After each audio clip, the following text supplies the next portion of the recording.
Hi friends, biryani ఎలా చేద్దాం చూద్దాం. గ్యాస్ మీద గిన్నె తీసుకుని ఆయిల్ వేసుకోవాలి. బిర్యానీ ఐటమ్స్ అన్ని వేసుకోవాలి. బిర్యానీ సరుకులు అన్ని వేసుకుని ఫ్రై చేయాలి.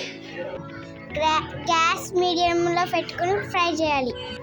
తర్వాత కట్ చేసుకున్న ఆనియన్స్ వేయాలి. చిల్లీ కూడా వేసుకోవాలి. అవి ఫ్రై అయ్యే వరకు ఫ్రై చేసుకోవాలి. కొద్దిగా కరివేపాకు వేసుకుని ఫ్రై చేయాలి. తర్వాత క్రాష్వీ నట్స్ వేసుకుని ఫ్రై చేయాలి. దాంతోపాటు టమాటా కూడా వేసుకుని ఫ్రై చేయాలి. 1 గ్లాస్ రైస్ తీసుకుని వాష్ చేయాలి. వాష్ చేసి పక్కన పెట్టాలి. 2 టేబుల్ స్పూన్ అల్లం వెల్లుల్లి పేస్ట్ వేయాలి. బాగా ఫ్రై చేయాలి. గరం మసాలా, బిర్యానీ మసాలా వేసి ఫ్రై చేయాలి. 1 గ్లాస్ రైస్కి 2 గ్లాస్ వాటర్ వేయాలి. టేస్ట్కి సరిపడా సాల్ట్ వేయాలి. మరిగించాలి.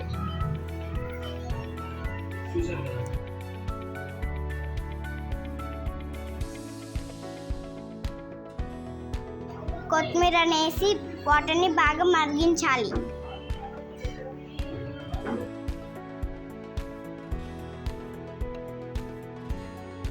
వాటర్ మరిగిన తర్వాత వాష్ చేసిన రైస్ వేయాలి.